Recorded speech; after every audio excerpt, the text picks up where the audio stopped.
Hello, friends. Welcome, welcome, welcome. Thank you for joining me today. I am really excited. I have my co partner here, my partner in life and partner in business, Dipa, who is co hosting with me. Hey, Deepa, how are you?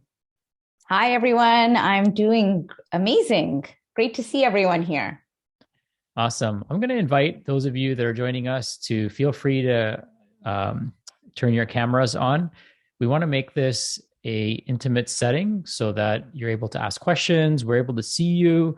And normally, I love doing live in-person presentations, and this is as close as we can get to being in person for now, at least.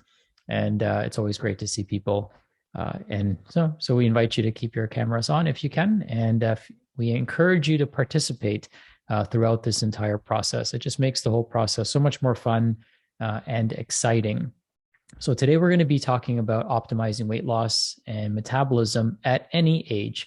So there's a lot of misconceptions about weight and metabolic health, and we feel that there's this natural decline, which, you know, depending on the research you look at, there certainly is, but we don't have to be a victim of our age. We can be benefactors of wisdom.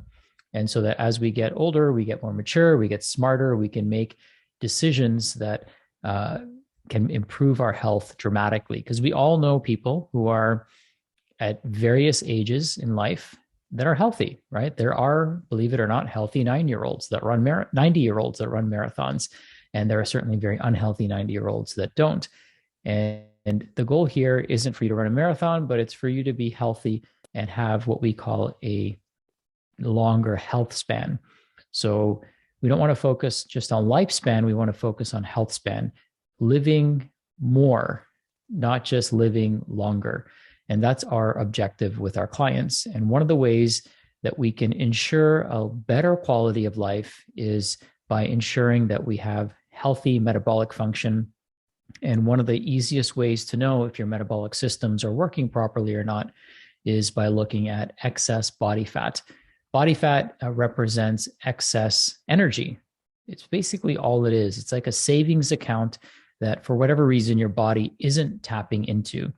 It's not utilizing to the best of its potential, and we are signaling it to store energy instead of liberate and utilize that energy.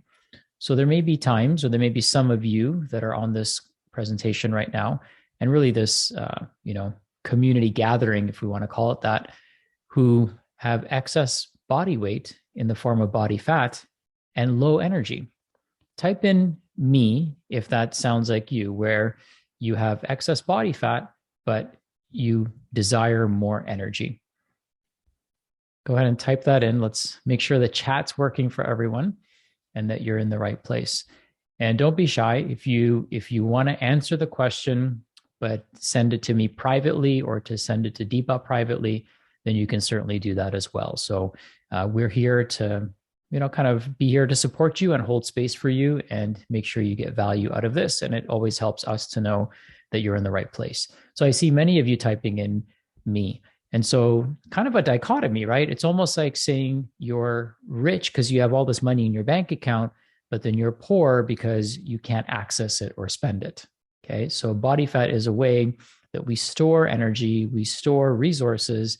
However, if we don't have the right code to unlock it, then it never gets liberated into the form of energy. And so, we have this paradox of having stored energy, but a lack of energy in our lives. And that tells me that what you may have or likely have is a metabolic issue, not a weight problem. And those are two different things. Okay. And so we want to differentiate that, use the right nomenclature and the right language, because, really all progress starts by telling the truth. So if we're misinformed by what our actual issue is, and the problem is we never actually get to the underlying mechanism of what's going on, and we look for all the answers in the wrong places. So now that you know you're in the right place and we get a better sense of that, what I want to do is get to know you a little bit better. So really quickly in the chat, tell us where you're from. It's always fascinating to see where people are tuning in from. And it's always exciting to see the ripple effect and the impact that our community has. So go ahead and type in the chat where you're from. I see people here from Indiana, New Mexico, Florida, Toronto. Yes, go to Toronto, to Mississauga. Amazing. Nice to have some local folks. Deepa and I are both located in Mississauga, Ontario, which is a city outside of Toronto, Canada. And she's upstairs in her office. I'm downstairs in my office. So we're coming to you from our home. And again, we're here to meet you and get to know you better. I see Tammy's here all the way from Frankfurt, Germany. Welcome. What time is it in Frankfurt? It must be really, really either really early or really late.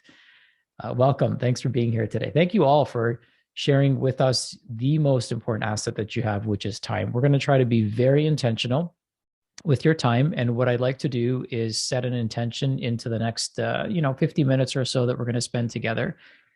So go ahead and close your eyes for a second and set an intention. What is it that you hope to get out of this time together?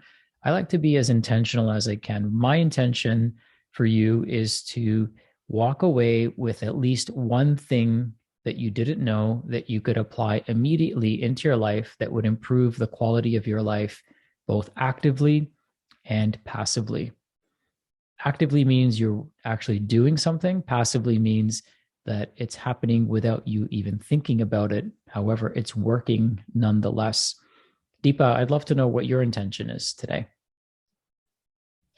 My intention today is to have fun with all of you and to deliver amazing value to all of you that you can all take away immediately and action in your day-to-day lives. Awesome. Go ahead and type in your intention, and I would love for you to share that in the chat. What is it that you would like to have manifest during our time together today? It could be an aha moment. It could be a breakthrough. It could be something that helps you see the world through a different lens. It could be something that helps you have a health breakthrough so that you're able to live a better quality of life. Okay, awesome. So I'll give you a moment to go ahead and type that in. What I found about intentions is that they're so much more likely to manifest if we speak them into existence. So our thoughts vibrate, however, our words also create vibration, and that puts an energy out there into the world. All right. So I see some awesome intentions coming in, and I know that you're in the right place. All right. So here's what you're going to learn today. You're going to learn simple, practical, and extremely affordable ways to improve your health. You'll also have an awesome opportunity to ask questions. So we'll leave some time for Q&A. And you'll also have an opportunity to look at your health, your body, and really appreciate what you have possession of. You have possession of the most powerful healing instrument that's ever been created, which is your body. Your body is literally in the process right now of rebuilding itself. In fact, every single cell in your body was built by your body. Every joint, every tissue, every piece of cartilage, every skin cell, every liver cell, every brain cell, every thought you've had, and every action that you've done has been produced by your body. So unfortunately, the problem is nobody's taught us how to use our body. And so we end up almost feeling like we're victims of a body that doesn't work the way it's supposed to, when in fact, there's nothing that can fix you better than you. So our goal today is to share 7 practical, maybe unconventional, uncommon things that you haven't heard about improving and optimizing your body composition. Whether you're trying to lose just those last 5 pounds or whether you're trying to lose 100 pounds, the principles are the same. And our ultimate objective is always to move people from one end of the spectrum to the other. So to move people from wherever they are right now to the spectrum of ultimate health, vitality, and contribution. Because what we believe is that you can't contribute your gifts into the world unless you have your health first. If we ever ask someone to visualize their future and their most amazing and most perfect life, they are healthy in that vision of themselves. However, in order for that to happen, we have to create a strategy towards creating health. When it comes to your health, time is always working against you if you don't know what you're doing. But when you know what you're doing, time is working for you. So you're going to learn today how to make time work for you, because last time I checked, time doesn't stop. It keeps on ticking. So let's make it tick in a favorable way for us so that we can be super, super healthy. Deepa, do you want to go over what our values are so people know where this energy and intention is coming from? Sure. Our values are basically honesty, integrity, transparency, nature, love, community, paying it forward. We have like 10 or 12 of them. Those are the ones I can service. Those are some of the ones that I can think of off the top of my head. And the reason why we share these with you is that we want to make sure that, we share the same values, and really make sure that we bring that energy forward in this presentation here today. Awesome. Thank you. So let's start with paradigm and identity. So these are two very important, places for us to start. So the first is our paradigm. Our paradigm is the lens through which we look at the world. So if the lens through which you look at the world says that as I get older, I get sicker. As I get older, it becomes harder to blank. Okay. I'll give you an example. My grandmother, her paradigm is such that as she gets older, she is supposed to get sicker. She is supposed to not feel good. She's supposed to be in pain. And guess what? That's exactly what she experiences out of her life. And when our paradigm is broken, then every decision that we make is then broken because our paradigm determines our decisions. Now, my paradigm of getting older is that I get wiser, that there's new technology and new information and new innovation that is constantly taking place that is for my benefit. So the longer I can stay healthy, the longer I can stay vital and vibrant because the world's knowledge and awareness of health is continuously getting more and more upgraded. So I look at it as a huge advantage. I also look at getting older as getting wiser and becoming more experienced and also having a greater impact in the world. So what is your paradigm of getting older and getting wiser? What is your paradigm of health? Is your paradigm of health such that somebody else is going to come and fix all of your problems? Or is your paradigm of health that my health is my responsibility and nobody can do as good of a job taking care of my health as I possibly can? That's my paradigm. What's your paradigm? And if you're in agreement with that, then just type in I agree so that I know we're all in the same place. Now, our paradigm also determines our actions. So if your paradigm is that no one's going to take better care of me than me, no one knows my body better than I do, and nothing can fix my body better than my body can fix itself, then our actions need to dictate that belief. Okay. Now let's talk about identity. Identity is the internal dialogue and language that we have with ourselves that sometimes we vocalize. So I'll give you an example. So if somebody's identity is that I'm somebody who's trying to quit smoking versus somebody whose identity is I used to smoke, guess which person ends up quitting smoking? Number two, right? The person that says I used to be a smoker because their identity is somebody who used to smoke, who no longer smokes. But if your identity is somebody who's trying to quit smoking, then you're always going to be somebody who's trying to quit and has never quit. If your identity is I'm somebody who's trying to eat healthier, then you're always trying. You haven't claimed that identity. A really simple example of an identity is somebody who's vegetarian or non-vegetarian, right? It's really clear. The decisions become super clear. If you're vegetarian, then you don't eat, animal flesh. That's the identity of that person. Decision-making becomes almost, there's no thought involved in making that decision because their identity to them is so clear. So what is your identity when it comes to your health? My identity is that I am a person that makes conscientious, healthy choices at every opportunity I get, and I make the best choice that I possibly can. It's that simple. I make the best choices in every opportunity I have to improve my health.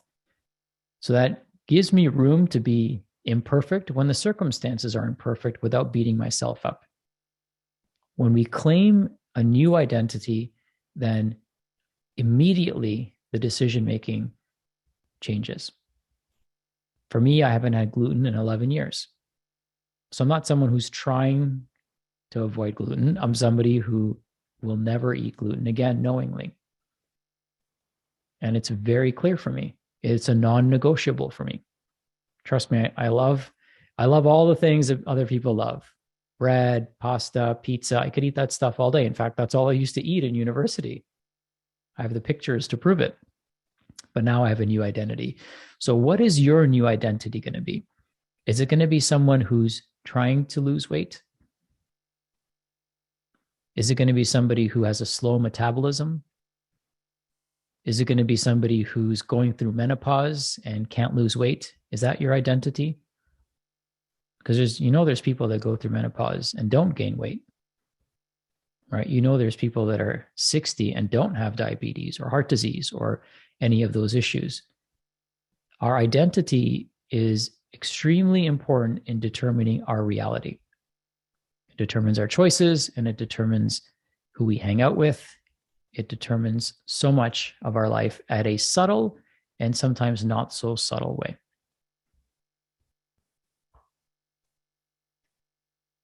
Next, let's talk about being independently healthy. So we've all heard about being independently wealthy, right? This is where you're not depending on somebody else to write your paycheck. Well, the same thing can be said for being independently healthy. It is ultimately our obligation and responsibility to be as independently healthy as possible. Now, that doesn't mean that you may not need a doctor or you may not need an emergency procedure. I mean, that happens even to the best of us. However, for the most part, what I realized is that if you're taking really good care of yourself, if you need an emergency procedure, usually the outcomes are much better if you're healthy, right? In fact, some people will actually get healthier before a surgery strategically because they want to have much better outcomes. And being independently healthy means that in every moment of every day, you know what the right decision is to move yourself towards health and happiness. Okay, so we became independently healthy many, many years ago. In fact, I don't have a family doctor. My son does not have a pediatrician. He'll be turning 12, believe it or not, here in a few short months. And that's what I call independently healthy. Okay, somebody who becomes self-sufficient and knows how to take really good care of themselves, that they don't need a third party that is responsible for their health. We're ultimately responsible for our health. And what I believe, and Dipa, I'm sure agrees with this, is that the only solution to our healthcare crisis that we have right now is not more doctors, not more nurses, not more medications, not more hospitals, not more free interventions. What we need is people who know how to take really good care of themselves and their children. Okay. Type in me if you would love to know how to never need a doctor again unless it's an emergency situation. Okay, awesome. So you're in the right place. Okay. So there is so much that we can share. And what we're going to do is we're going to go through this, very lightly, but we want you to take notes. There's no fancy slideshow or anything like that. So you're going to want to take notes. You want to make sure you're paying attention, and we'll get right into this. So all dysfunction ties back to inflammation and stress. So if you're ever wondering, what is the root of my dysfunction in my body, it's going to almost always tie back to inflammation and stress. Now, some forms of inflammation are going to be subtle, which means they're not going to be painful. So when you have inflammation in your body, let's say in your arteries, there's usually no pain associated with that, right? Like nobody's like, oh, my arteries hurt. Like you're not going to hear somebody say that, right? Unless you're having a heart attack, and then you're going to feel like an elephant sitting on your chest. But that's a result of chronic low-grade, inflammation that the person may not have had any idea of. And the second thing that all dysfunction ties back to is stress. Now, stress comes in three forms: chemical, physical, and emotional. Chemical, physical, and emotional. So chemical stress could be certain foods that we're putting in our body. Emotional could be certain people in our lives or certain situations that we put our bodies in. And physical could be something like excess exercise, or it could be, breaking something or twisting something and causing problems in that regard. So pretty much every dysfunction can be tied back to this. So it becomes very important for us to ask ourselves, what am I doing to increase inflammation in my body and create stress, which pushes my body out of homeostasis? Homeostasis is the balance that our body is constantly trying to find. It's like a pendulum, right? It kind of is swinging and then eventually it finds its middle ground. And ideally, we want to be in the middle as much as we can. When we're in that middle range, we're burning fat as an energy source, we're healing, we have tons of energy, we have an amazing functioning immune system, our blood sugars are stable, our cognitive function is on point, our motivation is exactly where it needs to be, and of course, we feel amazing. So inflammation and stress are the two things that create the most disruption and dysfunction in our body. So now let's get into the 7 unconventional ways to lose body fat safely and permanently. So one of our values is to make sure that what we do makes you healthier. So everything that we're going to share with you today is going to move you in the right direction of health and wellness. And if you create permanent changes in your paradigm and identity, then you'll be able to keep this weight off forever. Now, here's a question that comes up often, and is people, they go through a transformation, or they might even ask before the transformation even starts, when can I start eating, bread again? I know there's some health coaches on here, and you'll hear that your patients ask you this. Well, when can I, okay, this is great, but when can I eat bread again? That person has not changed their identity, right? So guess what? Because they didn't change their identity, they're going to find themselves back in the same place. And do they ever blame themselves, or do they blame the program? Well, they blame the practitioner, right? Or they blame the diet, or they blame something, and they say, oh, well, this doesn't work. Well, it's because they didn't change their identity. Okay. So that's where paradigm and identity is so important. So let's go through number 1. Number 1 is to know your body type. Knowing your body type is probably the first place that you can start. This makes going to the mall so much more interesting. And I almost invite you, after learning this, these 4 different body types, to just go to the mall and people watch and really body watch, right? Without judgment, but just so you can practice in identifying, almost, diagnostically identifying what hormones people have out of balance. Because looking at somebody's weight is different than looking at their composition. It's different than looking at the shape of their body, because different hormones will cause different physical appearances of individuals. Now, there are obviously nuances, and there's going to be different ways that people present, and you could be a combination of these body types, but I want to go over these really quickly. So Dipa, I'm going to have you go over the 4 different body types and just share with us which of the hormone imbalances result in the composition that we see here. And what I'm also going to encourage those of you to do, you can, if you already know which one you are, you can type in which letter you are, A, B, C, or D, or you can give Dipa a few moments and she'll walk you through it. And then you can tell us which one you are, or if you're a combination of these 4 different body types. Okay, so body type A we'll start with is high cortisol. So that's someone who has a lot of stress, and they primarily gain weight around the abdomen. And it's that soft belly. It's not really a tight, taut belly. It's pretty soft. Okay. They may have difficulty falling asleep. They may be a slow starter in the morning. They may feel a little bit wired and jittery at the same time. They crave salty foods. They have trouble calming down, right? So they might seem calm on the outside, but inside they're really troubled. They may experience afternoon headaches and afternoon yawning, and they experience chronic fatigue. So that's body type A. Okay, so those are some of the symptoms. And then in terms of the shape, as you can see from that picture, most of the weight gain is in the belly. Body type B is high estrogen. Okay, so this body type, as you can see, gains most of their weight around the hips, thighs, and buttocks. Okay, they may experience mood swings with their period, some breast tenderness, maybe some fibroids or endometriosis, They may experience really heavy periods, okay? Other symptoms might be vaginal dryness or itchiness, and perhaps some hot flashes and night sweats, okay?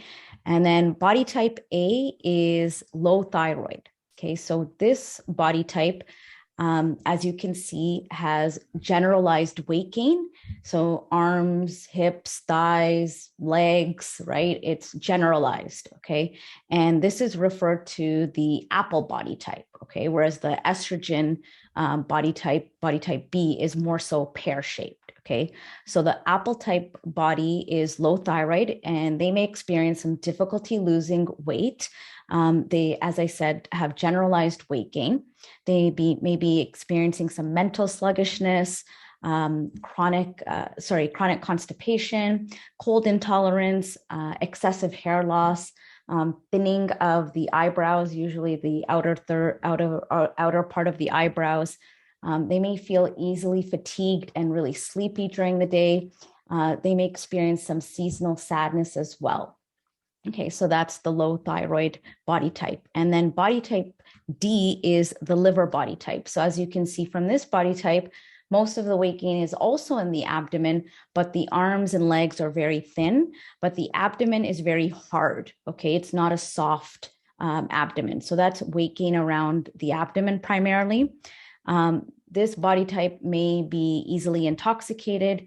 They may have a history of drug or alcohol use, some sensitivity to chemicals. They may also have sensitivity to tobacco smoke, pain under the right side of the rib cage. Hemorrhoids or varicose veins are common with the liver body type. And then also chronic fatigue and fibromyalgia can be a part of the liver body type as well. All right, thank you. So let's all take a moment and see if we can identify which body type seems to resonate with us based on physical appearance, but then also based on symptomology. And again, if you feel more comfortable messaging myself or Dipa privately, then you can do that as well. It's just helpful for us to know who's here, who's tuned in, so we know how to focus our energy. And once again, as Sachin had mentioned, many people are a combination of one or two or three of these. You might just identify primarily with one, but you may have some overlapping symptoms, and that's perfectly normal as well. Not normal, but common to have more than one identification with the body types. Yeah, thanks for sharing that. That's important to know, right? Some of us are going to be very cut and dry, and some of us are going to be a mixture. And I see a lot of A's, no surprise, and a lot of C's. So A's and C's are often paired with one another, and sometimes B's and C's are paired with one another. So A is adrenal, which is the high cortisol body type, often associated with stress and blood sugar dysregulation. And C is thyroid. And it's not uncommon for people to eventually burn out their thyroid and adrenal glands kind of in succession of one another. So we do see that quite often. So knowing your body type now helps you understand what hormones are out of balance, which then helps you kind of reverse engineer a solution that may be more specific for you. And that's what we help our clients do. In addition to knowing your body type, there's a survey that you would fill out, and that survey of symptoms allows us to really put the puzzle together. And of course, a conversation is super, super helpful and impactful because we can ask all the right questions. So that's knowing your body type. And this is something that we learned from Dr. Eric Berg. Some of you might know, who's extremely famous on YouTube these days. I took his training over 12 years ago. So I've been applying this in our practice for many, many years. And it's a great way to instantly know when you see people what's going on in that person's life or what hormones are imbalanced. All right. Number 2, breathe right. So here's an interesting fact. For every 10 pounds of body fat that we lose, 8.5 of those pounds are through your breath. Let me say that again. For every 10 pounds of body fat that you lose, 8.5 of those pounds are through your breath. The other 1.5 pounds is through your urine. So if you ever wondered, where does the fat go? Right? We don't poop it out. We pee it out and we breathe it out. because the byproduct of fat metabolism is carbon dioxide and water. Isn't our body so cool? It just turns our fat into the air we exhale, carbon dioxide, and urine. So breathing right is super important for a few different reasons. One is when we breathe correctly, we set the right tone in our nervous system. So just like every, there's an app for everything, there's a breath for everything. Most people, unknowingly, about 50% of the population breathes through their mouth. And by breathing through our mouth, we actually send our body a stress signal. Our mouth is, from a bacteria standpoint, the dirtiest part of our body. So when we breathe through our mouth, we're inhaling all these bacteria that's going into our lungs, creating more stress on our nervous system and our immune system, When we breathe through our mouth, we send our body into a state of fight or flight. So slow breathing through your nose is one of the most important things that you can do. And you could start doing that right now. So for the rest of this conversation, I'm going to teach you how to breathe for the rest of today's presentation. It's really simple. What you're going to do is you're going to put your tongue at the roof of your mouth, just gently placed at the roof of your mouth. And the tip of your tongue is going to gently touch the back of your front two teeth. And when you do that, what you'll notice is that it becomes almost impossible to breathe through your mouth. And you're going to breathe in and out through your nose. You're going to breathe in and out through your nose slowly, about 6 seconds in, 6 seconds out. And we're not talking full deep breaths. That's not necessary, but slow, rhythmic breaths. One of the most important things for you to pay attention to is your breathing. And this is something that's often very easily overlooked. We can use different breathing techniques. We won't go over them today, but you can use different breathing techniques to increase metabolism, to slow down your metabolism, to increase cognitive function, to increase creativity, to increase logical thinking, to warm your hands and feet. Okay, so we can use breathing for heating our body and our core temperature. We can also use breath to fight infections. In fact, breathing through your nose is one of the most effective ways to actually kill viruses and bacteria. Our nose is lined with a mucous membrane, and that mucous membrane produces something called nitric oxide. Nitric oxide kills bacteria and viruses on contact. So these past 2.5 years, I still see people wearing masks and breathing through their mouths, when instead you could breathe through your nose. You have a built-in mask that does that for you. So breathing correctly will set the right tone in your nervous system, will set up your immune system for better health. And remember, it will help optimize your metabolic function. So breathe right. And we do a much deeper dive into this. We could do a whole 2-hour presentation on breathing, but we're going to leave it at that for today. Next, I want to talk about optimizing meal timing. So many of us know it's important to eat healthy, right? We're not going to spell out what you should and shouldn't be eating because it's going to be unique for some of you. But what we do know is that optimizing your meal timing is vital for your health. So a couple things we'll talk about really high level is you want to avoid eating 3 hours before bedtime. Avoid eating 3 hours before bedtime.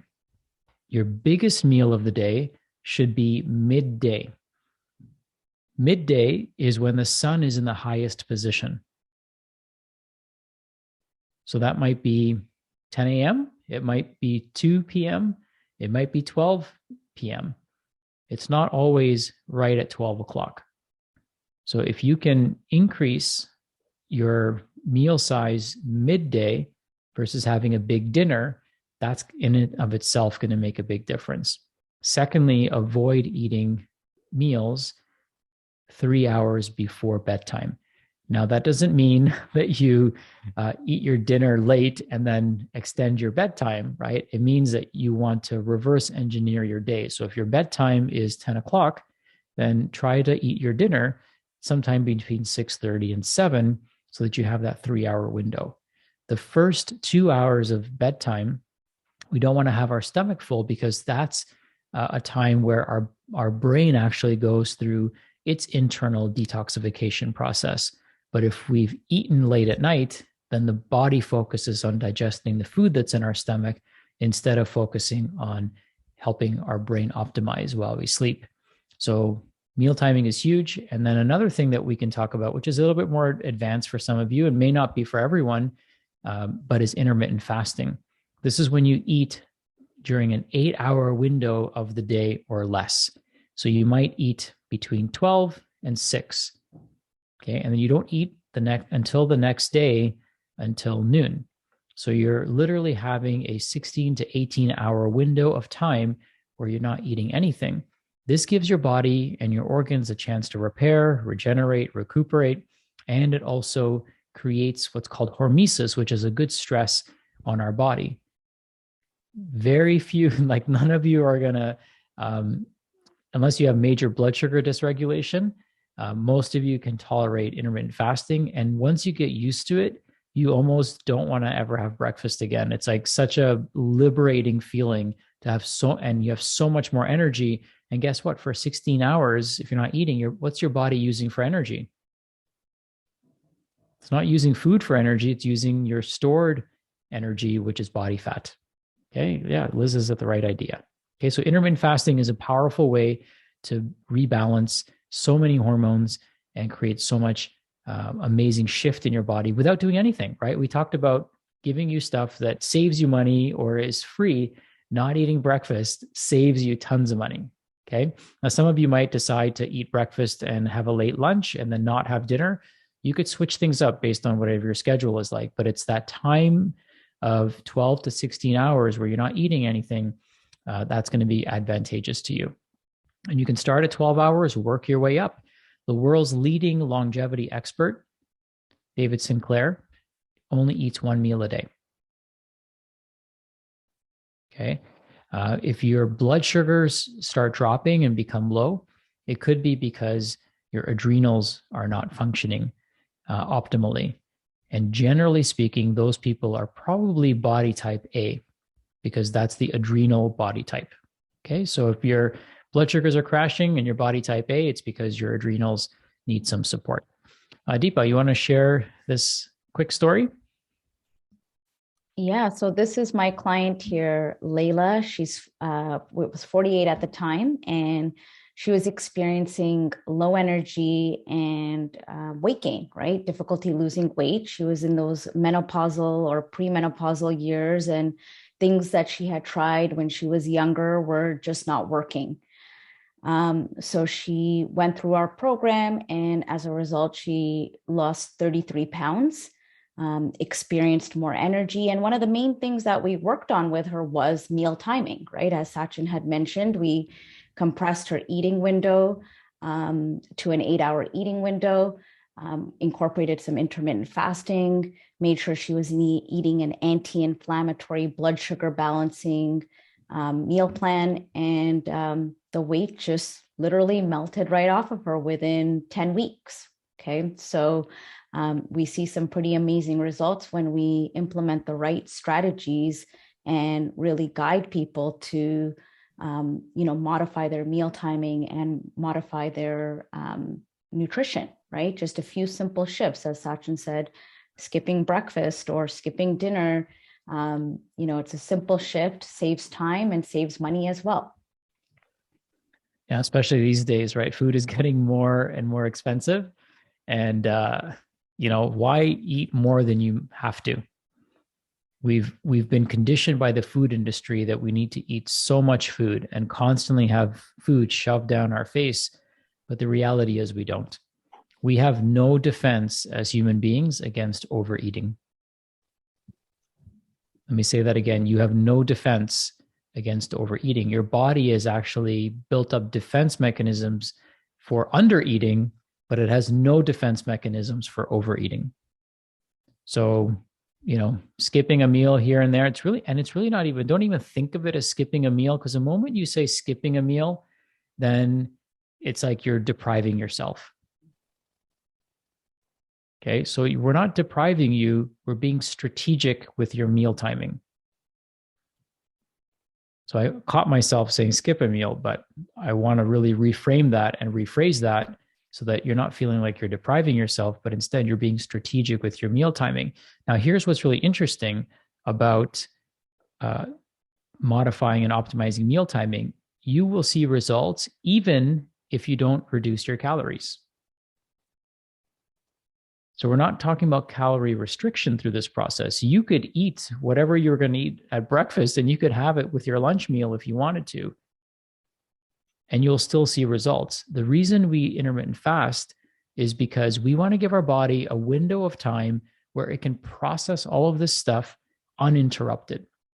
If you keep putting work on somebody's desk, right, before they finish the last batch of work, then it's going to start piling up and their work is going to be dysfunctional. So if we just keep putting food into our mouths every few hours, like the food industry wants us to, well, guess what? Every time you have a meal, your immune system wakes up.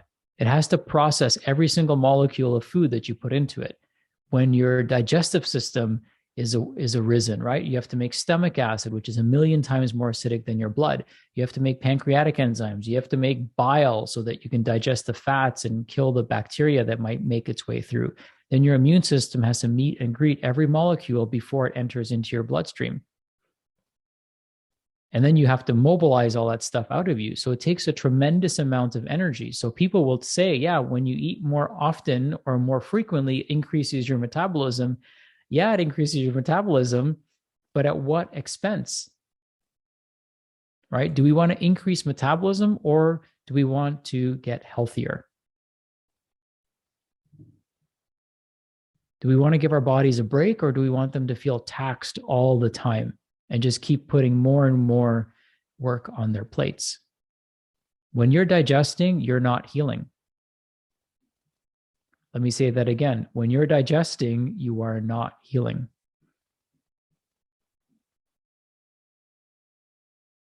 Because your body prioritizes digesting, right? Because it's got to do something with that food.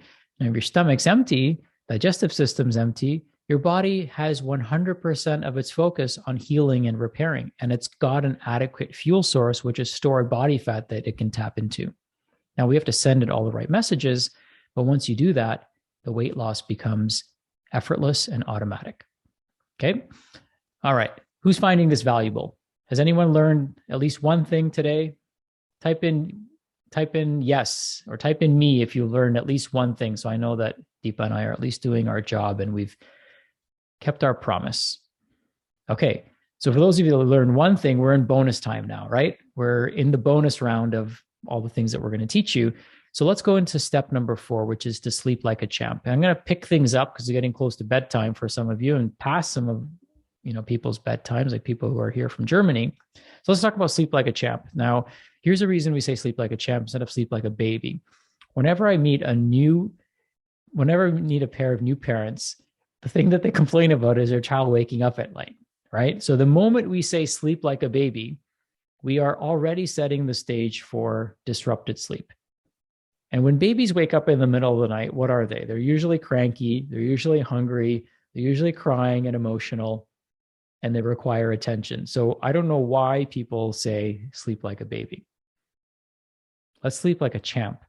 A champion is somebody who emphasizes sleep. One of my mentors, Charles Poliquin, he was the number one strength training coach in Olympic history. And I used to actually teach side by side with him. I used to teach his functional medicine training to personal trainers. And the first thing that he would focus on when he was working with an elite athlete was not how much they bench press, not how much they squat, but it was the quality of their sleep. That was the first thing he would ask them, because he knew that the quality of that person's sleep was going to be deterministic in the level that he was going to be able to push them the next day. If your sleep sucks, then everything else sucks the next day, right? Your cognitive function, your metabolic function, the foods that you crave, your neurotransmitters, your immune system, your energy levels, everything tanks if you don't sleep well.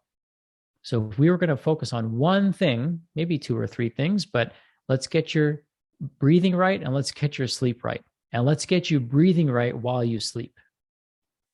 Okay, so we can kill two birds with one stone, so to speak. So let's talk about sleeping like a champ. Some of this stuff is going to be review and basic for some of you. Some of it might be things you never heard or considered. So first and foremost, we want to have a consistent sleep and wake time. We want to wake up and sleep at the same time, even on the weekends, even during holidays, if we can help it. We want to ensure that we get morning sunlight. Morning sunlight sets the stage for a good night's rest. If you can get morning sunlight, midday sun, and watch the sunset, you are almost guaranteed a good night's sleep. If you can do those things outdoors, you will sleep like a champ. Think of your room like a cave. Okay, so when you go into a cave, it's dark and it's cold. So we want to have a room temperature that's cold at night. So just like the rest of the planet, when the sun is gone, everything cools down, right? And that's actually how our bodies have adapted. Our bodies expect it to get colder at night. However, we've set up our rooms where we get warmer at night, and we're in blankets, and if our body temperature is hot, then guess what? Are you burning more fat or less fat? Any guesses? You're burning less fat. So just by the fact that you're all bundled up and warm, you're burning less fat 8 hours of every single day. Okay. So sleeping in a cool room is going to make a huge difference. That might, for some of you, mean turning the air conditioning down. For some of you, that might mean opening a window. For some of you, it might mean reducing the number of covers that you have. Okay. For some of you who have the budget, you can also get something called a chili pad, which is a pad that you put on your bed that actually lowers your core temperature. Your core temperature should drop about 0.5 degree every night. Okay. So that's another thing. Okay. Another thing for sleep is you want to try to avoid artificial lighting at least 2 to 3 hours before bed. So overhead bright lighting is not ideal. It's going to be disruptive to your sleep. And I understand the irony because it's kind of getting towards the evening and I'm giving this presentation in front of my computer, but this is not most nights for us. Most nights our computers turn off at 6 o'clock, and then we put on our blue blockers and we turn on the red bulbs in our house. Another tip for some of you that need to feel safer at night, a weighted blanket can be very beneficial. So it just gives you that feeling of safety and security. Almost feels like you're swaddled, like when you were a baby and you were all wrapped up and bundled up. It can give you that sense of safety, and that can calm our nervous system down and help us sleep much deeper. There's plenty of teas out there. One of my favorite teas is called the Third Eye Tonic Dream Tea by a company called Anamina Mundi. And I drink that tea and I have some amazing dreams, and my deep sleep is amazing. Taking magnesium can also help with enhancing sleep. Okay, for some of you, diffusing lavender oil can be beneficial. I have this beautiful rose spray. So it's an essential oil spray with rose oil in it. And I spray that on my pillow because the smell of roses turns off the stress response in our body. So neurologically, we can use scents like lavender to calm our nervous system down. We can use rose essential oil to shut off the fear and anxiety response in our brain. That's why they say, wake up and smell the roses, right? Or smell the roses, because it literally calms us down. Okay. So there's a few tips that you can apply. There's so much more, but I'm going to leave it at that for now because that gives you plenty to work with. Dipa, you want to talk about Mike's story? Yeah, so Mike was a 40-year-old male who came to us and he needed to lose 100 pounds. Okay. He had lots of inflammation in his body. He was taking about 8 to 10 Tylenol per day. He had tried so many different programs and diets. He actually was a Beachbody coach. He tried keto. He tried so many different things, and none of them really worked, and none of them were really sustainable long-term. He also had high cholesterol. He had really low energy, and he had really, really poor sleep. And over the course of 10 weeks, Mike released over 50 pounds. It was exactly 58.4 pounds. He went down by 18.5 inches. He stopped his Tylenol completely. He was actually enjoying all his food. It tasted delicious. And one of the main highlights was that he was sleeping so much better, which as a result his energy was drastically improved. And,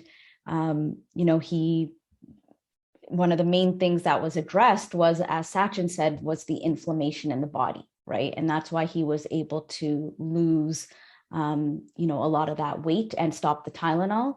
And one of the main ways to decrease inflammation is getting better sleep, right? And also one of the main ways to modify your adrenal hormones and your stress hormones, which is that weight gain around the belly, which, as you can see from this picture, he has a lot of weight in the belly area, is through sleep, right? That's what helps us reduce our cortisol, is to really focus on getting deep, restful sleep, right? So that's one of the main things that we focused on with Mike. One of the things that we also do to emphasize and really measure sleep is we give each of our clients an Aura Ring. So an Aura Ring is a great tool that helps you track your progress, and what gets measured gets improved. What gets measured and reported gets improved exponentially. So in recognizing the value and importance of sleep, we actually monitor our clients' sleep so they can see firsthand if things are moving in the right direction for them or not. They can see firsthand, is my deep sleep improving? Is my REM sleep improving? And we can see if they're actually going to bed at a decent time that makes sense. But we can also see if their sleep is disrupted, if they're tossing and turning, and then give very specific recommendations. Now, one simple recommendation that we would give to all of you really is to use something called mouth tape. Mouth tape is a surgical tape. It looks like this. And there are fancier versions. This works just fine. It's called 3M micropore tape. And what you do is you take a little piece. I'll show you exactly what to do. You take a small piece, about 1.5 inches, and you place it on your mouth like this. So I can still speak. I can still breathe through my mouth if I want to. It works with a beard, works without one. And what you can do is you just put this on there. And what it does is it keeps your mouth closed while you sleep. I'm claustrophobic. I can't sit in the back seat of the third row of a van if there's no escape plan. So I can appreciate those of you that are claustrophobic as well. And this does not make me feel claustrophobic at all. I also have a deviated septum. And by mouth taping for the last 3 years, within the first few weeks, I stopped snoring. So now it's pretty rare, maybe 1 or 2 in 100 nights that I'll snore, but my snoring disappeared, and Dipa's my witness. And my breathing mechanics improved significantly. My deep sleep scores improved. Everything improved when I started really emphasizing how I breathe while I'm sleeping. I mean, I'm going to breathe while I'm sleeping, right? Why not breathe correctly without having to think about it and use like a 5-cent piece of tape that keeps my mouth closed at night? All right. Number 5, let's talk about joyful movement. Joyful movement is movement that you love doing. I spent the last 2 days landscaping and gardening. And I can tell you that it was a workout. So it was about 6 to 7 hours each day. And I loved every minute of it. But if you told me to go be in a gym for 6 to 7 hours a day, I would probably not like that very much. I love outdoor activity. I love cycling, being on my bike, feeling the wind through my beard. I love being outdoors in the sun. I love being outdoors gardening, spending time landscaping, and really having this awesome space that we created and watching it transform. I love that. Some of you might like yoga. Some of you might like playing with your kids or your grandkids. Some of you might like going for a hike. That's something else I love doing, is going for a hike in the woods. So what is it that you love doing that you look forward to? And bonus points if you can do this outside. If you could be active outdoors, when, especially right now, it's summertime, for approaching summertime for us. So this is the best time for us to be outdoors. Be active outdoors. That's going to help you do multiple things at the same time. So you make sure you're breathing correctly. Okay. While you're doing any movement or exercise, breathing primarily and exclusively through your nose as much as you can. You're getting beautiful sunlight, which is bathing your body with UV light, which is increasing vitamin D production, which is helping increase bone density, which is increasing the production of circadian related hormones to optimize your sleep. increasing serotonin, which later turns into melatonin to help you fall into a nice, deep, restful sleep and enhance immune function. And you're also getting your hands in nature, which helps us ground. So if you can do things you love outside, then you're going to feel so much better, and you're going to be doing so many things. You're going to be stacking so many healthy habits all into one thing. Okay. And you want to move throughout the day. That's the other key. So when we study people who live the longest, they don't just exercise for an hour or try to kill themselves in the gym in the morning and then sit the rest of the day. Right? Like animals don't do that, right? If an animal just did all of its exercise for half an hour to 45 minutes or an hour a day, and then it just sat around the rest of the day, it's not going to be very healthy. So we've got to move throughout the day. One of the ways to guarantee that you're going to move throughout the day is to drink lots of fluids. So by drinking lots of water, it's going to force you to get up every half an hour, 45 minutes to move around. Okay, so do things you love outdoors as much as possible and move around throughout the day, and stop trying to kill yourself in the gym. Trying to do that is actually going to backfire because it's going to create tons of inflammation, and it's physical stress on your body, which are the two pillars we talked about that sabotage fat loss. Okay, what I want you to also know is many of the bodybuilders that you see, right, those are not good role models for you. If you were to see the stuff that they put in their bodies, they inject into their bodies, the stuff that they eat, and the way these people end up 20 years down the road, they are some of the most unhealthy people you'll ever meet. Okay, so we don't want to have the habits of a bodybuilder because their goals and objectives are totally different than what yours might be. Your goal is to live long, healthy, vibrant, and have a reasonable and decent body composition. Okay.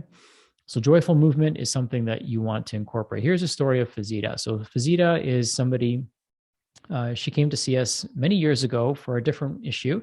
And then I saw her on Facebook exercising every day. She'd post a picture of herself after a 5-mile run that she did every single day with her and her husband. She was wearing glasses and she was wearing a hat. And I asked her about 30 days in, because I was trying to cheer her on. And I said, hey, like, how's it going? Like, I see you out here every day. How are your results? And she's like, oh my God, my results suck. I'm ready to give up. And I said, oh my God, that sucks because I see you every day out here. She's like, yeah, I know, it's so frustrating. I said, well, are you open to a suggestion? And she's an entrepreneur. So naturally she's coachable, right? Coachability is one of the keys to success in life, no matter what industry you're in. And she said, yeah, Sachin, tell me, I trust you. And I said, let's start by doing something really different. So before you give up, I want you to change a couple of things. Take off your hat and take off your glasses when you go for a walk in the morning. Because when you block the sun from hitting your eyes, the back of your retina, you're actually decreasing the production of a neurotransmitter called dopamine. Dopamine helps us feel motivated. It squashes our cravings for fats and sugars, and it helps us feel a sense of completion and a reward. If you're wearing a hat and these dark sunglasses, you're actually blocking the production of that neurotransmitter. And of course, you're not going to feel motivated. And what you're also doing is you're disrupting your circadian rhythm. So your brain thinks it's dark outside, right? Like your body there's two parts of you, right? There's a conscious brain, which knows, okay, it's 9 o'clock in the morning, but the unconscious brain is like, dude, is it night? What time is it right now? Because it's really dark. It's really dark outside. So you're using artificial filters to trick your body into not knowing what time of day it is. That circadian rhythm sets up the stage for all of your hormones. So if we don't balance, if we disrupt that function, then we're not getting the benefits of being outside. So she did that. And I said, instead of going for a run, I want you to go for a walk. And she's like, is this really going to work? And I said, yes. And guess what? Here she is in 6 weeks. She lost 19 pounds. She looks like her daughter almost, right? She looks like a totally younger version of herself. And of course, she did a few other things, but just simply by going easier on herself, instead of trying to kill herself every morning, she learned how to slow down, enjoy the sound of the birds, enjoy the beautiful sunshine, enjoy all the beautiful flowers and foliage and stuff that she was just running by each and every day. So we were able to take her nervous system and put it into a state of calm and relaxation. And it's when our nervous system is in that state that we burn body fat. Okay. When you're going for a run, you don't burn any body fat. You burn glycogen. Glycogen is basically stored fuel in your liver and your muscle tissue. However, if we keep our nervous system calm and relaxed, then we use fat as our primary energy source. Okay. Now, if you're going out there for a run, you're adding inflammation, stress, and you're then you're creating more work for your body, a body that already can't keep up. And can you tell what body type she is from this picture? Can anyone tell?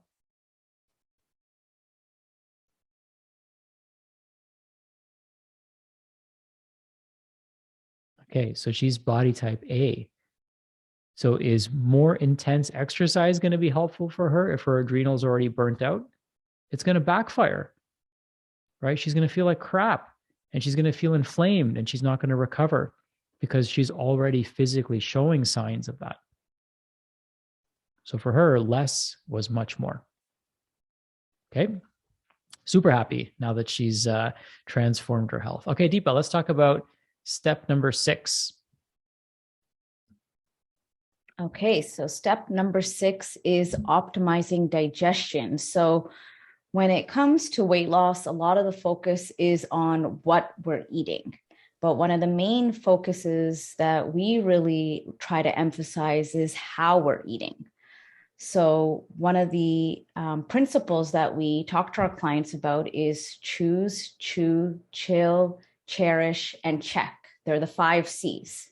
So number 1 is you want to choose the right foods, of course, right? So whole foods, anti-inflammatory foods, avoiding processed foods is going to be super important. Number 2 is chew. So you want to chew your food at least 20 to 30 times per bite or until it's a baby food type of texture.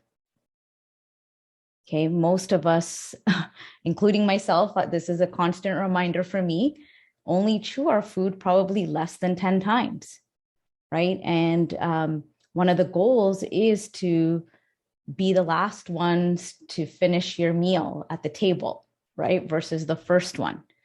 So really optimize chewing. Okay, the third one is chill. Okay, so you want to make sure that you're in a rest and digest type of state, right? You want to make sure that you're in a calm and relaxed state, right? So many of us are eating on the go, in our cars, in front of our computers, in front of our phones. We're stressed out. And when you're in a fight or flight state, you are not going to be able to digest your food properly. And therefore, you're not going to be able to assimilate all the nutrients from your food, which then powers your metabolic processes, right? So you're going to want to really make sure that you chill when you're eating. And one of the best ways to do that is to take 3 conscious breaths before you eat. Okay, and then the 4th C was cherish. So really taking a moment for gratitude, right? Really looking at all the colors of the food on our plate, really giving appreciation for every step involved, right? Just last year and this year again, we're growing our some vegetables, right? We're gardening, we're growing some lettuce and tomatoes and peppers, and you really grow an appreciation for how much time and effort it takes to grow food, right? So give a moment of gratitude. And then the last step is check. So, obviously you want to, take time to eat your food, but then you also want to check what comes out on the other side the next morning or the next day, making sure your bowel movements are well formed. And if they're loose or hard or constipated, then, that obviously needs to be addressed, because that means that you're not digesting your food properly.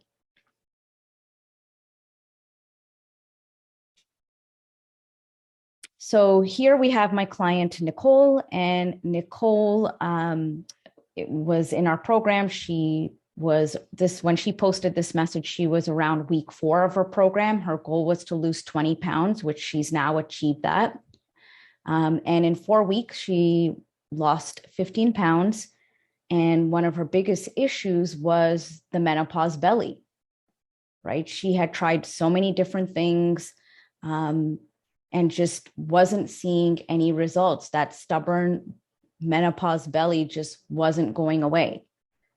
So within 4 weeks, we really focused on how she was digesting her food, really focused on, a lot of the other things that we've spoken about today, the foods that she was choosing, optimizing meal timing, optimizing sleep, optimizing breath. And in 4 weeks, she's down 15 pounds. Amazing. And she tried so many things, right? And she actually has like a pretty large following of people who also know that she's tried a whole bunch of things. So when she shared this on her Facebook page, it just blew up she's even actually now considering training with us because of all the things that she's tried. And Dipa was telling me earlier, what did she say to you? Well, she wants to basically she's a nutritionist. So she wants to, implement this program into her practice as well. And what I was referencing was when you were telling me that she's like, I don't know how this worked because I feel like I've tried everything. Yeah. And she's just like so intrigued in terms of how this process has worked for her in such a short period of time, because she's tried so many different things. Like if you look at this this post and all the comments, people are like, oh, did you try this diet, carnivore diet, or, Shred 10? I don't know, all these different programs. And she's like, nope. So yeah, she's just completely fascinated by how, something's finally worked for her. Awesome. Thank you. All right. So we're going to get ready to wrap things up here. We just got a few more minutes. Thank you all for hanging out with us. So here's the thing. Now, it might be too late in the day for some of you to hear big words like the hypothalamic pituitary adrenal axis. We're going to shorten it down to HPA axis. Your HPA axis is essentially a system in your body that regulates your metabolic function. It regulates your body temperature. It regulates your appetite. It regulates how much fat you're burning, regulates your adrenal function, your thyroid function, and your sex hormone function as well. This gland is located in our brain and then is the master messenger for the rest of the body. So without a hypothalamus that's functioning optimally, we will always be kind of chasing our tail, so to speak. So how many of you know someone who can eat anything and they never gain weight? Type in me. Okay. If you know someone like that. Okay. I think we all do, right? We all kind of either envy them or are annoyed by them in some way. But here's the thing. The reason that they don't gain weight is because their HPA axis is set to that body weight. And the reason that people will gain weight, but they don't keep gaining weight, right? So some of you might be fluctuating between, gaining 20 and 30 pounds, and you kind of stay stuck there, right? You don't gain go up to 30 pounds, then 40, then 50, then 60, then 70, then 80, right? And the reason you don't keep going up, because naturally you would think that, okay, this should just keep going up forever, unless there's something really wrong or something really out of balance. It's because your HPA axis has been reset. So think of your HPA axis like the thermostat in your house. So if you set the thermostat at, let's say, 70 degrees Fahrenheit, and somebody opens the door, what happens? The air, and if it's hot outside, then the air conditioning gets cranked up and it will do whatever it takes to keep the body temperature at 70 degrees. Right? And once it gets to 70 degrees, then the air conditioning shuts off. So our body is the same way. So if our weight is set to 150 pounds, then our body will kind of maintain that weight and will always fluctuate within just a few pounds of that weight because the hormones are telling our body how much we should weigh. And so for many people, the secret sauce, in addition to some of the things that we talked about today, is resetting that thermostat. Okay, so my weight, if anything, I have a hard time gaining weight, no matter how hard I try. It's just hard for me to put on weight. And some of you are like, oh my God, like, I wish that was me. Well, it can be you if you have an HPA axis that's functioning properly. So here's an example. Your hypothalamus, as I mentioned, sits in your brain, sits at the base of your brain, and it's sending a message to your pituitary gland. And then your pituitary gland sends a message to your thyroid, to your adrenals, and to your reproductive organs. So it really is the master gland of reproductive health, of our stress response, and our thyroid, which is our metabolic function. It regulates our appetite and our body temperature. So this is a gland that we pay close attention to, and this is something that we help our clients very specifically address with a Health Canada approved product. Here's an example of a colleague of mine. This is Dr. Sook, and Dr. Sook is actually a chiropractor with a busy practice. And you can see on the left, it might be difficult to recognize, but he's actually got a pretty big abdomen, has diabetes, and he also has hypertension. And him and I are actually the same age. So I can totally relate to the stressors that come with running a business, that come with raising a family, and of course, having a practice. And he came to us because he'd been following us. We went to school together. He's been following our work for many years. And finally, we just woke up one day and said, screw this. I don't want to be like this anymore. I've had enough. And he reached out to me. We got on a call, explained it to him from a scientific perspective. And he's like, oh my God, like this makes so much sense. Like, how come nobody ever taught us this? And I'm like, I know, I had to go and learn it for the last like 13 years.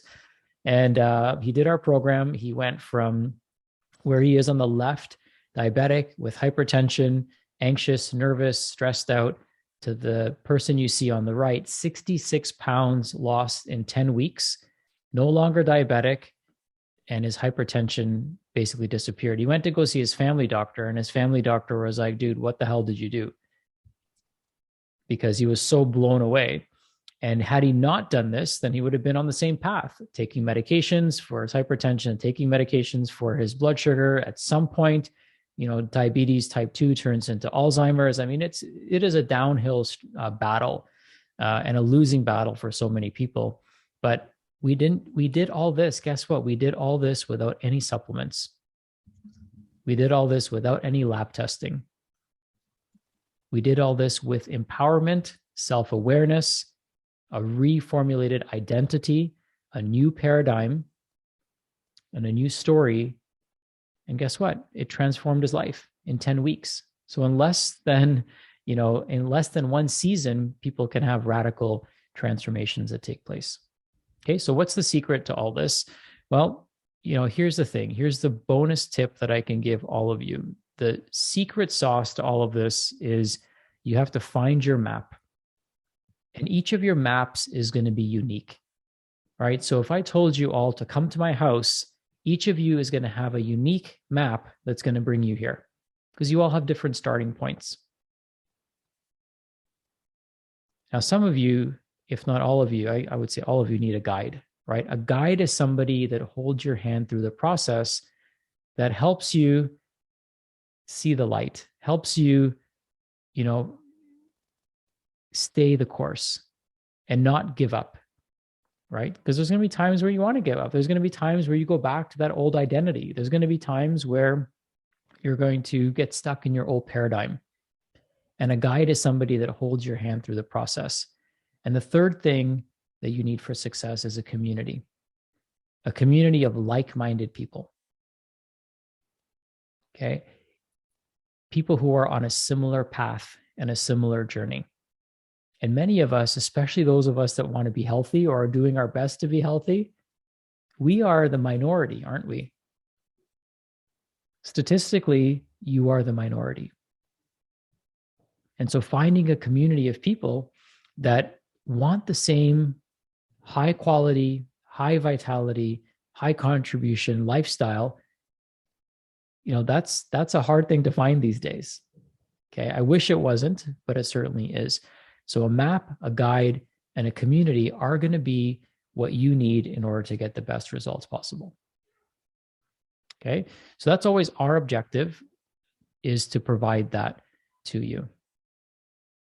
A roadmap to get you where you want to go, a trusted guide to provide you with the wisdom and the person to hold your hand, to lift you up when you feel down, and a community of people who are on a similar journey. So you don't feel like you're in this by yourself. You don't feel like you're the only one struggling with this. These three things are instrumental in your success. So I want to thank you all for joining us today. And I'd love to spend a few minutes answering any questions. So some of you did post questions in the chat. I tried to answer them as we spoke. But if I missed your question, or if there's a question that popped up for you, then please go ahead and either type that into the chat or raise your digital hand. There's a little reaction button that you can use, and I'm happy to answer any of those questions that you have. And then I also want to invite you, if some of you feel really called to and compelled to speak to somebody from my team, specifically Dipa, then I'm going to invite you to set up a discovery call. So a discovery call is a chance where we get to sit down with you one-on-one. It's usually about 20 minutes to half an hour. You get to fill out this beautiful form that helps us identify kind of the root causes of what's going on with your health. And then we can come up with a map for you. What we can promise you is a map, a roadmap to get you healthy again. And then should you decide that you want a guide and a community, then we can offer that to you if we have the right solution for you. And if we don't, we can always point you in the right direction. So you can always set something up at resetdiscoverycall.com. It's only $49, and you get half an hour of Dipa's time, and you get a roadmap laid out for you. And of course, if we can help you, then we're always happy to help. So if anyone has any questions, go ahead and type those into the chat. And if you want, you can raise your digital hand using the reaction button. We'll take a few questions, and then we'll wrap things up. Thank you all for joining us today. All right. Stephanie says, do you have a sleep tip for women who are dealing with disrupted sleep due to young kids? All right. I'll tackle that, and I'll let Dipa add some light if she wants to. So whatever's causing your children's disrupted sleep, children are generally the canaries in the coal mine. Okay. So think of them as a window into something that could also be disrupting you. In certain cultures, there is no word for insomnia. That word doesn't exist because that problem doesn't exist.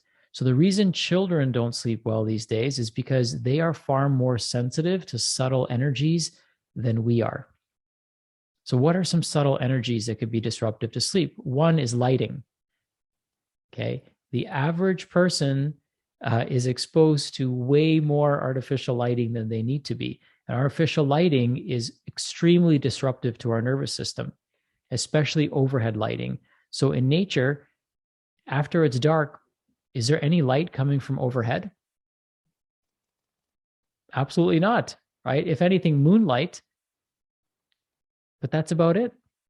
So during the evenings, if you have all this overhead lighting on, that's disruptive to an adult. Guess what? It's majorly disruptive to a child. Okay. And of course, that's going to show up in how hungry they are, because lighting affects our appetite. It's going to affect their blood sugar because lighting affects our blood sugar. We didn't talk about that today, but it does. Lighting affects our melatonin levels.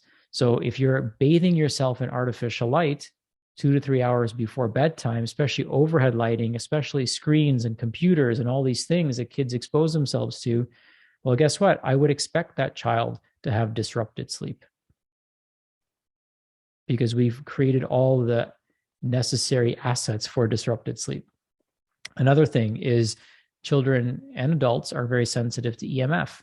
So what are we doing to reduce EMF exposure? Some people have these Wi-Fi monitors in their children's cribs. So of course your children are going to have disrupted sleep. If I wanted to disrupt an adult's sleep, I would put a Wi-Fi monitor next to their head. Okay. So we need to turn off all Wi-Fi. So we actually have a timer in our house that turns off our Wi-Fi router And whenever possible, like my computer right now is hardwired. We try to hardwire our devices, but if we can't, then the second best thing we can do is turn off our Wi-Fi, especially at night. In the middle of the night, no one's using it, so we should be sleeping. Okay. We can also use essential oil. So lavender essential oil can be very beneficial. We can use a weighted blanket for kids. They love feeling that safety, and that safety makes them feel that they're taken care of and calms their nervous system down. Meal timing with kids is also equally important as it is for adults. So try not to feed them, things that are going to disrupt their blood glucose levels. And those are some really good places to start. Make sure the room is dark. Anytime we give a gift, if somebody has a baby, we usually give them a lamp for the baby's bedroom, which has either a salt lamp or a red lamp.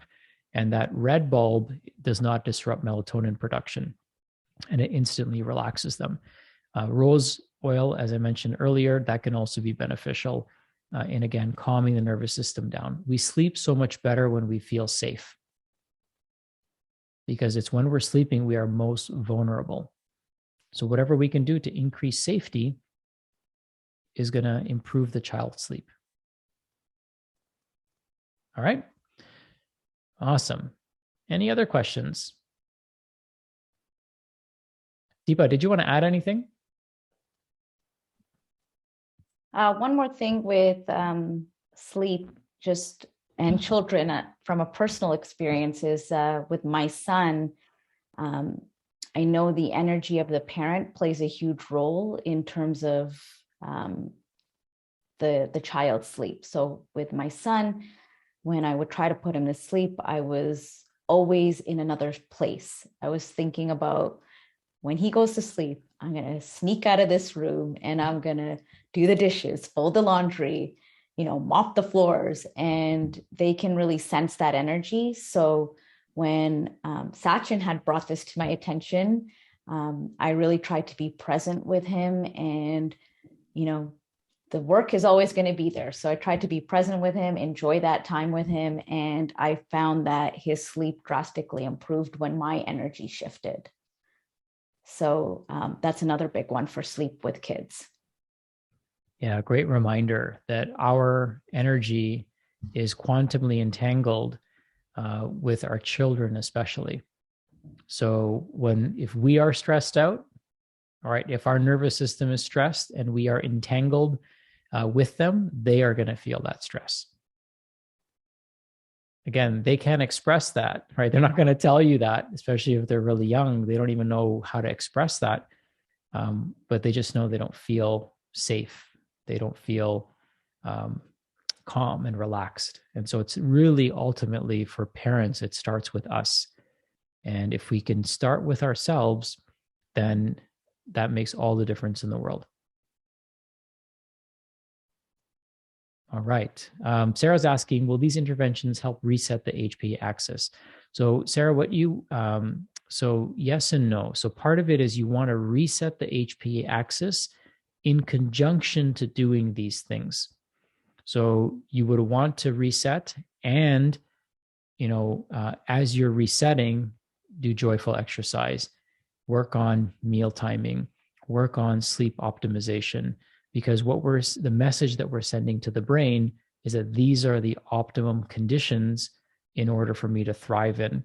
So we send a message through this homeopathic formula that we use, and we send a message through the environment that we're creating around you in order for you to be successful at not just losing the weight, but then ultimately keeping it off.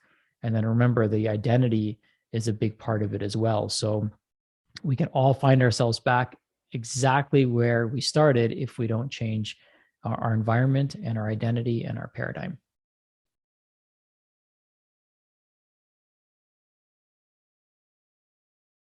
Okay, so Carrie's asking, is this product available to individuals without a full program?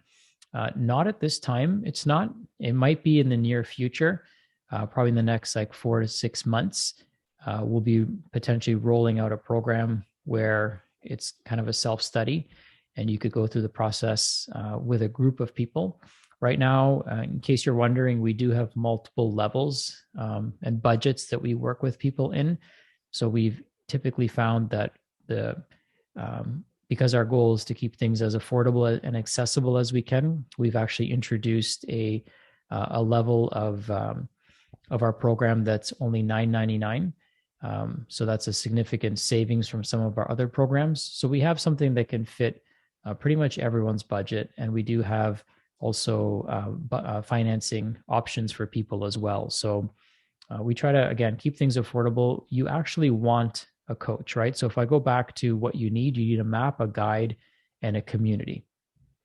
And a supplement is none of those things, right? It's a supplement, it's a product, or it's a intervention, but that's part of the journey.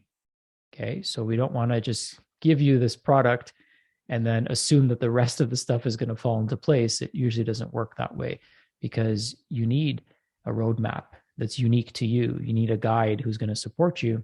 And of course, you want to be surrounded by a community. So that's my recommendation. This is something that once you learn this and master this, you only ever have to learn it once.